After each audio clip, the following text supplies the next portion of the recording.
आपको बता ही दिया कि टाइम नहीं रहता, बॉस के हिसाब से चलना रहता है ना। कल दुर्गेश जी अंकल, मेरी क्या बहन नौकरी करती है, तो कल दुर्गेश सर मेरे को खुद ही बोल रहे थे कि देखो भाई, जब जॉब में होते हो तो दूसरों के टाइम के से अकॉर्डिंग खाना पड़ता है। अपन लोग आरसीएम के लोग हैं, अपन लोग अपने टाइम के अकॉर्डिंग खाते हैं। तो ये टाइम, तो जैसे मैंने आपको बता ही दिया, टाइम फैक्टर हम सब लोगों को पता है कि जॉब पे किसी के पास किसी के लिए टाइम नहीं रहता, बट सिक्योरिटी, आप लोगों को मजा तो आया ना? जय आरसीएम, जोश फीका तो नहीं पड़ गया? जो अभी देखो आपको नारे लगवाने हैं बाद में, तो थोड़े आप रेडी हो जाओ, अभी से ही थोड़ा है ना चार्ज रखो। जय आरसीएम। सिक्योरिटी की मैं बात कर रही हूँ। आप माने या नहीं माने, टाइम तो मैंने जैसे आपको बता ही दिया कि मेरे पापा के और मेरे काम के बीच में जो लगन, पैशन व सिक्योरिटी जो भी बात थी, वो तो अलग एक फैक्टर था। पर ये जो सिक्योरिटी है ना, ये आज सबसे बड़ा फैक्टर है जो एक यंगस्टर को मोटिवेट करता है कुछ छोड़ के और कुछ पकड़ने को। सिक्योरिटी कैसे? एक तो मैंने दो तरीके से मैंने सिक्योरिटी देखी आरसे में। एक चीज की सिक्योरिटी की बात पे मेरी जॉब मेरे को ऐसा, मेरी बॉस मेरे को ऐसा बोलती थी, मैं तेरे को निकाल दूंगी। तो बार में हर एम्प्लॉय के साथ यही होता है, कुछ भी गलत करो, बार बॉस खड़ूस बॉस आके बोलता रहता है, अरे मैं तो को निकाल दूंगा। तो सिक्योरिटी तो पहले ही नहीं रही। पर दूसरी तरीके से सिक्योरिटी ये है कि मैंने ये रियलाइज कर लिया था कि धीरे धीरे मेरा सारा काम फ्यूचरिस्टिक नहीं रहेगा। धीरे धीरे मैं जो कई काम करती हूँ वो धीरे धीरे कंप्यूटर भी करने लगेगा, और वही फ्यूचर है, वही फ्यूचर होने वाला है। मैंने मेरी जॉब में जब ये रियलाइज किया ना, मेरे को क्या कॉपी राइटिंग करनी पड़ती थी, स्क्रिप्ट राइटिंग करनी पड़ती थी। मेरी लाइफ में एक सॉफ्टवेयर आया, एआई सॉफ्टवेयर आया, जिसका नाम था चैट जीपीटी। चैट जीपीटी जब मेरी लाइफ में आया ना, उसने पूरी दुनिया ही बदल दी मेरी। जो मेरा आधे घंटे का काम हुआ करता था, वो 5 मिनट का काम कर दिया था उस सॉफ्टवेयर ने। उस दिन मेरे को रियलाइज हो गया कि मेरी नौकरी का अभी तो थोड़ा सा पार्ट है जो एक कंप्यूटर कर सकता है। धीरे धीरे मेरी सारी नौकरी कब एक कंप्यूटर करने लग जाएगा मुझे पता भी नहीं चलेगा। और आप सब लोगों के साथ यही होने वाला है। बजाओ अपने लिए ताली। नौकरी जाने वाली है इसलिए ताली बजा रहे हो ना? हाँ, आप सब लोगों के साथ यही होने वाला है।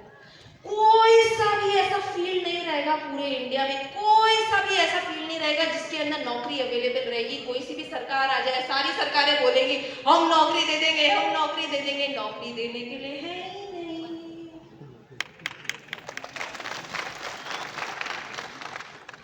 नौकरी देने के लिए है ही नहीं, कैसे मिल जाएगी नौकरी? क्योंकि सारे काम एक कंप्यूटर करने लगेगा, हर एक काम कंप्यूटर करने लगा। हर एक वो काम जिसके अंदर बहुत ज्यादा डेडिकेशन लगता है, बहुत ज्यादा मेहनत लगती है, बहुत ज्यादा टाइम लगता है, वो सारे काम एक कंप्यूटर करने लगेगा। बट आपको पता है, मेरी रिसर्च में तो मेरे को एक चीज समझ में आई कि सिर्फ और सिर्फ डायरेक्ट सेलिंग या फिर आरसीएम का एक ऐसा काम है जो कभी कोई कंप्यूटर आपके हाथ से ले ही नहीं सकता।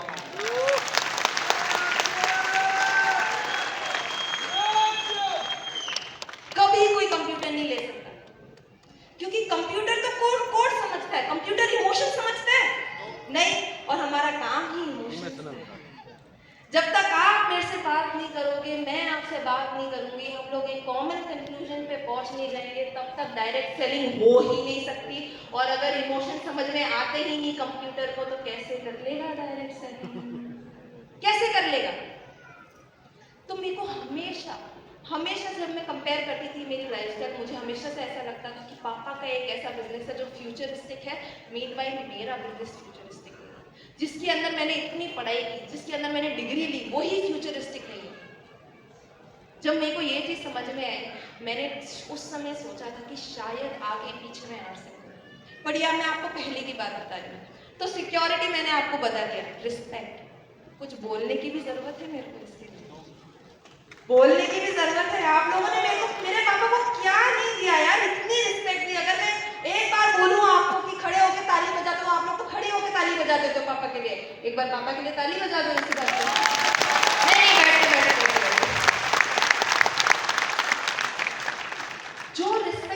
पास मेरी जॉब में थी नहीं, वो रिस्पेक्ट आप लोगों ने मेरे पापा को दी। स्किल एक यूथ के लिए, एक युवा के लिए आज की तारीख में, एक युवा के लिए आज की तारीख में जॉब में स्टैग्नेंट पॉइंट आता है। स्टैग्नेंट पॉइंट मतलब कहीं पे जाके फंस जाता है एक युवा। उसको ऐसा लगता है कि वो और ज्यादा कुछ सीख नहीं पा रहा अपनी जॉब में। एक स्किल उनको सिखा देते हैं और वही स्किल बार बार अप्लाई करनी पड़ती है, बार बार उसे रिवाइज करना पड़ता है, बार बार अप्लाई करनी, बार बार रिवाइज करना होता है। हर नौकरी में यही होता है। बट डायरेक्ट सेलिंग में ऐसा नहीं होता। डायरेक्ट सेलिंग में आप हर दिन हर नए इंसान से मिलते हो, हर दिन एक नए प्रकार के इंसान से मिलते हो। वो लड़का हो सकता है, लड़की हो सकती है, यंग हो सकता है, ओल्ड हो सकता है, कहीं कर्नाटका से हो सकता है, एक राजस्थान से हो सकता है। हर एक इंसान आपको एक कितनी सारी स्किल सिखा सकता है, नई नई आप रोज नया नया सीख सकते हैं। और मेरी जॉब में मेरे पास वो एक स्किल थी और बाकी सारी स्किल नहीं थी। पर मेरे पापा की आज बात करूँ ना तो स्किल का भंडार है, स्किल का भंडार है। और वो किसकी वजह से है? सिर्फ और सिर्फ आरसीएम की वजह से, क्योंकि वो इतना बाहर घूमे, इतने सारे लोगों से मिले तो स्किल डेवलप हो गई।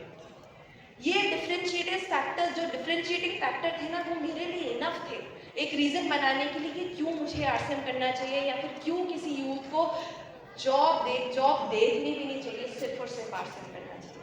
कन्विंसिंग था?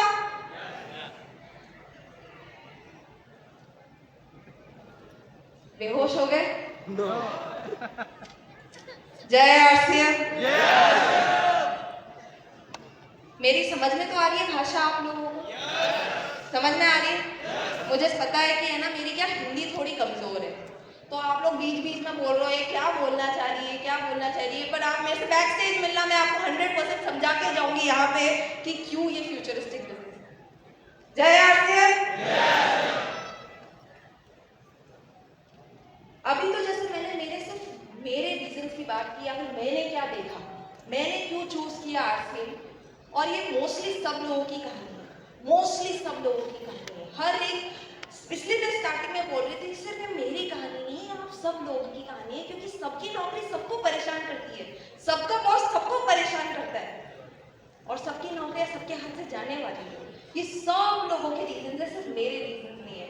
पर अगर और भी कुछ रीजन बताओ ना, क्योंकि युवा क्या बोलता है, फिर भी हमको तो जॉब ही करनी है, तो और भी मेरे पास रीजन है कि क्यों आरसीएम करना चाहिए और क्यों जॉब नहीं करनी चाहिए। क्रिएटिविटी, क्योंकि आपका खुद का बिजनेस है, आप भर भर के क्रिएटिव हो सकते हो। इसके अंदर आपको क्रिएटिविटी की, आप अपनी इतना सब कुछ क्रिएटिव कर सकते हो लोगों के साथ या फिर अपने बिजनेस के साथ, तो क्रिएटिविटी की कोई कमी नहीं है। फ्रीडम, क्योंकि आपके पास कोई बॉस नहीं है ऊपर, तो फ्रीडम ही फ्रीडम है। लोकेशन बाउंड नहीं है। आजकल क्या यंगस्टर्स को बहुत पसंद होता है ना घूमना, ट्रैवल करना।